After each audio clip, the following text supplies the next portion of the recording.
Selamun aleyküm abla. Nasılsınız? Kendinizi kısaca tanıtır mısınız? Selamun aleyküm değerli kardeşlerim. Benim adım Gülbahar, Soyadınız? soyadım Minahun. Doğduğum, büyüdüğüm anne baba ve dahi ecdatlarımın doğduğu yer Kazakistan Almutu şehrinden. Ben bir tüccarım. 20 senedir Çin ile Kazakistan sınırlarında ticaret yapıyordum. Ben en son 22 Mayıs 2017'de ticaret için Çin'e girdim. O günün sabahında polisler soracak birkaç soru var diye beni aldılar. Ve beni doğruca kampa kapattılar. Ve ilk defa 3 ay sonra mahkemeye çıkardılar. 3 ay sonra sordu yani. 3 aya kadar beni sorgulamadılar. Senkene adlı bir kampta tutuldum. 3 ayda başınıza neler geçti? Zulme maruz kaldınız mı? Beni yakaladığı birinci gün hiçbir suçum yok. Sadece sen bir arkadaşına 17.000 yuan Çin parası vermişsin. O arkadaşın da WeChat'le birini göndermiş diye tutukladı. Beni sabah saat 8'de almışlardı. Ve akşam saat 11'e kadar yemek ve dahi su bile vermeden sorguladı. Polisler suçu üstüne al. 17.000 yuan Çin parayı WeChat ile bir kıza göndermişsin dediler. Ben dedim işte telefonum sizin elinizde. İşte pasaport. O parayı ben vermedim dedim. Polisler sen bir düşün 1-2 gün sonra tekrar ifadeni alırız diye gittiler. Senken denilen kamp önceden erkeklerin hapishanesiymiş. Kamplara kapatılan kadınlar çok fazla olduğundan yer kalmayıp hapishaneyi kampa çevirdiler. Oradaki erkekleri nereye götürdüklerini bilmiyorum ama beni oraya kapattılar. 1-2 gün sonra geleceğiz diyenler yok. 3 ay sonra beni sorgulamak için sorgucu geldi. Şimdi ben o 3 ayda orada gördüklerimi sizlere söyleyeceğim. O 3 ayda gördüklerinizi kısaca anlatır mısınız? 3 aya kadar gözlerim yaştan kurumadı Gülbah.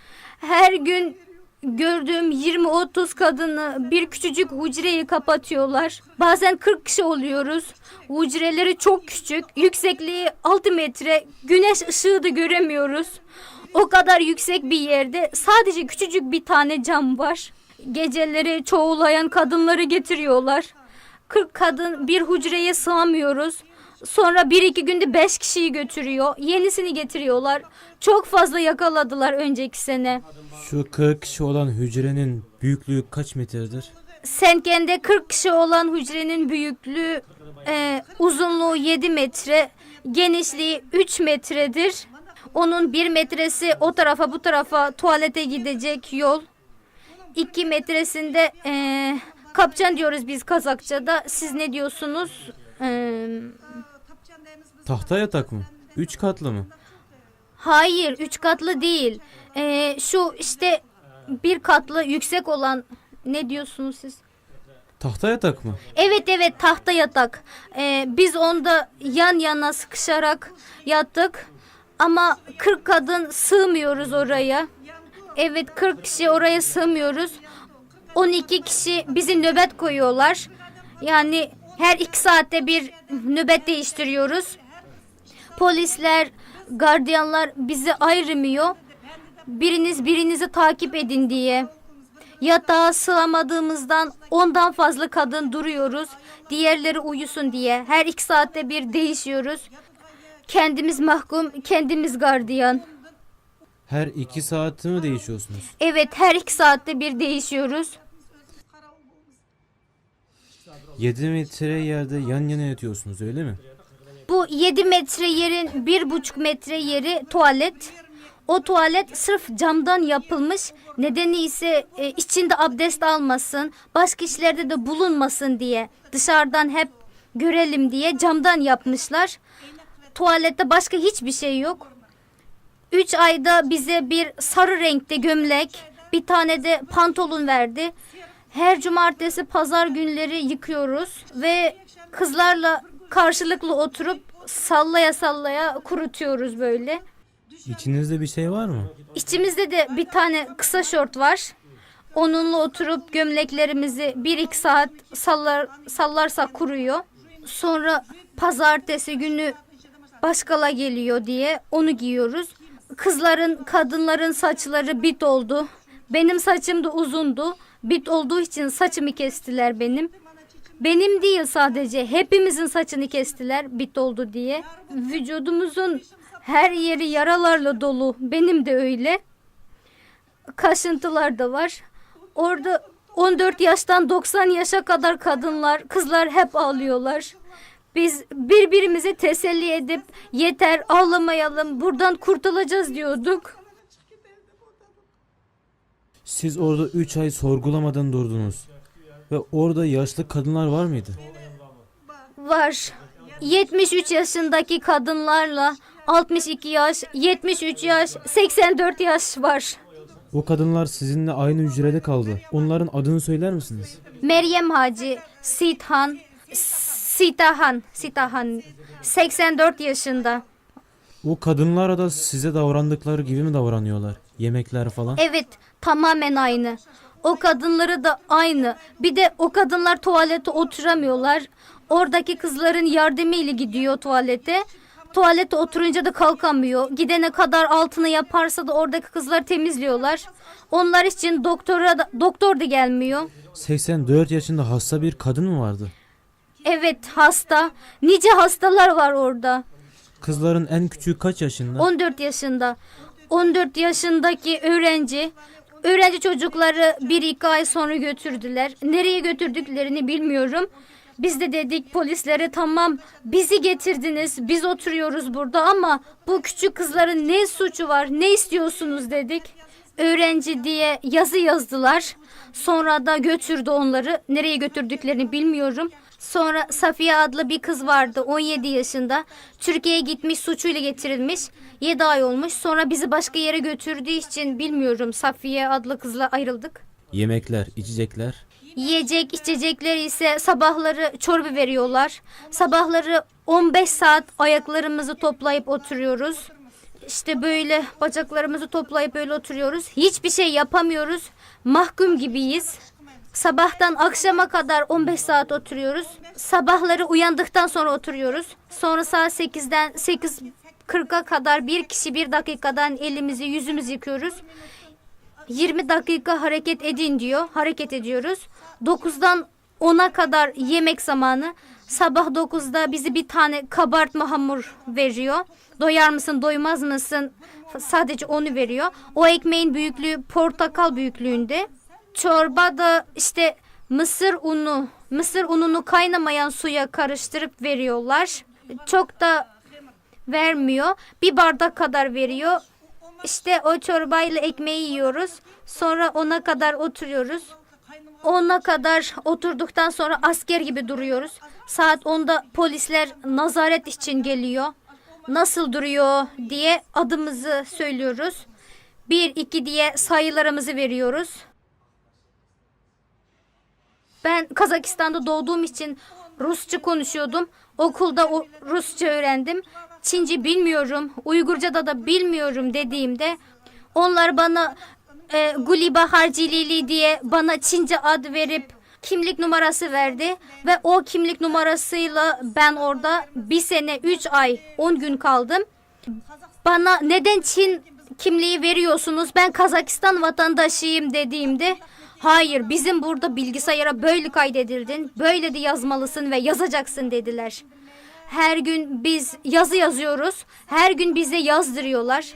Ben Kazakistan vatandaşıyım. Ben yazamıyorum diye ben yazmadım.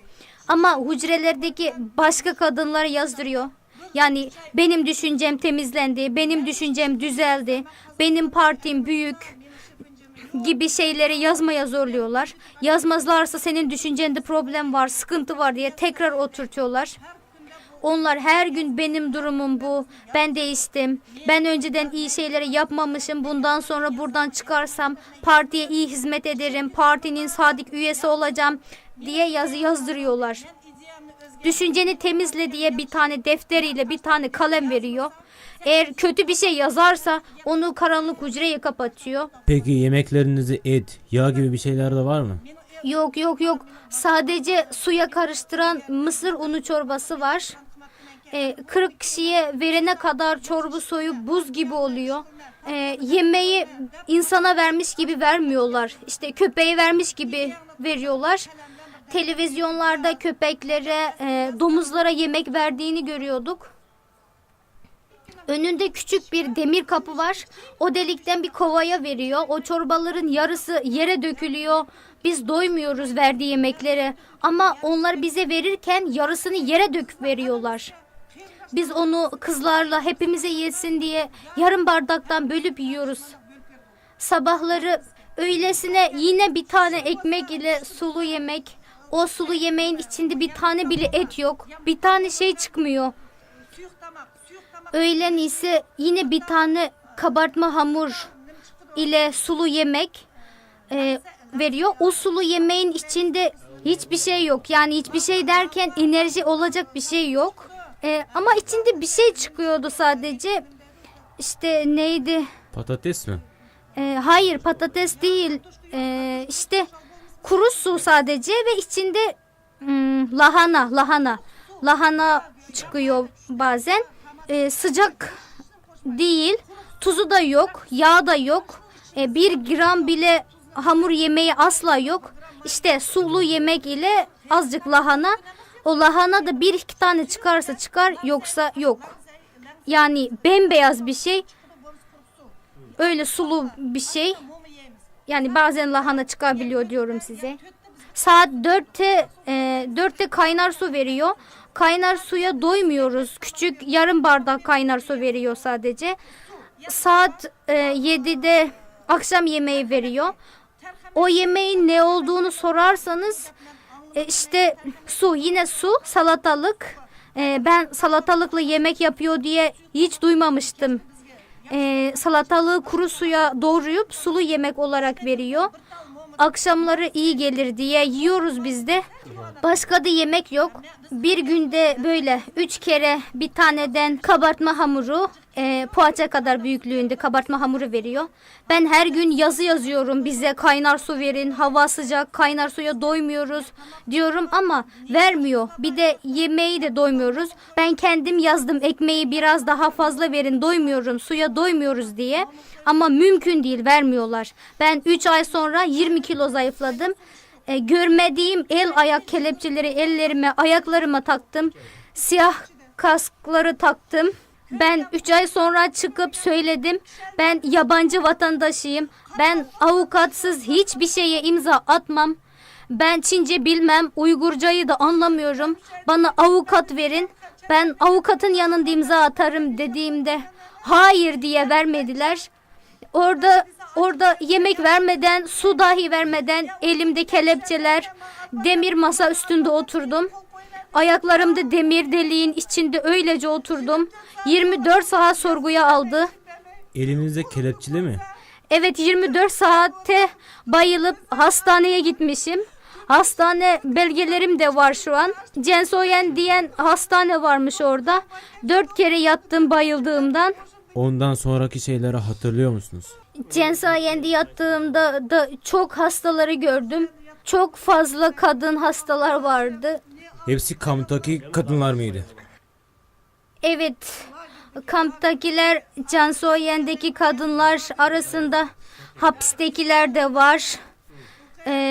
Süresiz ceza alanları da beraber kaldım. Hepsini aynı hücreye kapatıyorlar. Oradaki hastane Senken'den de fena. Ben normal hastanede yatacağım desem de kabul etmediler. Sadece mahkumlarla kalabilirsin diye. Ben de onlarla beraber kaldım. Hapistekilerle süresiz mahkumlar ile kaldım. Her türlü hastalar var. Ameliyattan çıkanlar ise her türlü hastalar bulunuyor. Bulaşıcılık olmasına da bakmıyorlar. Sabahları onlarca doktorlarla polisler silahlı muayene için geliyorlar. Doktorlar Çinli mi Uygur mu? Uygur doktor da var ama Uygur varsa Uygurca konuşmuyorlar. Mümkün değil. Hastanelerde Uygurca konuşmak imkansız. Ben Kazakistanlıyım. Ben anlamıyorum. Bana anlatın dediğimde öğren. Burada sana tercüme yapacak kimse yok diyorlar. Hastanelerde doktorlar gelince hepimiz sırt üstü yatıyoruz.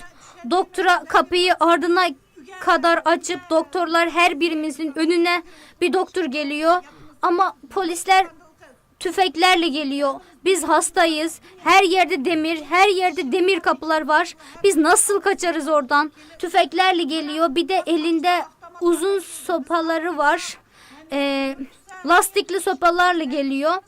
Orada ceza alanları, dayak yiyenleri de gördünüz mü? Gördüm.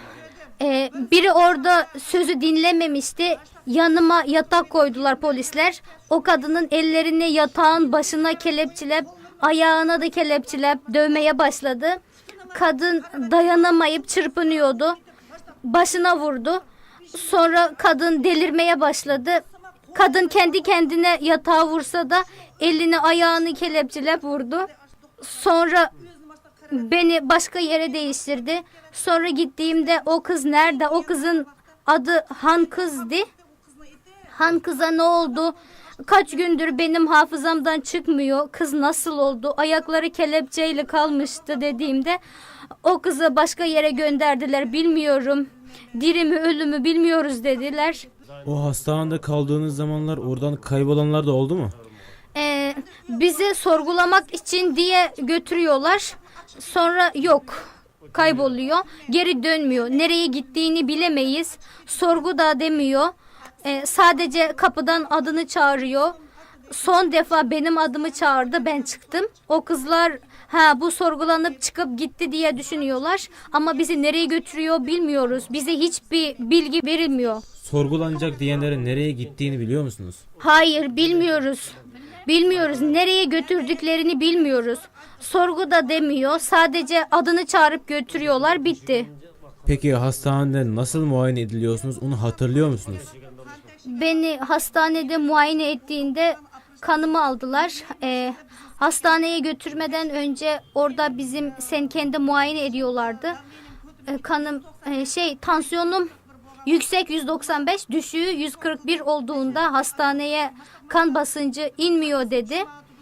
Hastanede artık onu acil getirmeniz lazım dedi. Ben yabancı olduğumdan mı korkuyor bilmiyorum. Beni hastaneye götürdüler. Hastaneye götürüp bakınca kan basıncımın yine yüksek. Ondan beni hastaneye yatırdılar. 10 gün kaldıktan sonra çıktım. O zamanlar hastanede yanınızda başka kızlar var mıydı? Onları muayene ederken sizinle aynı şekilde muayene ediyorlardı. Evet. Alıyor.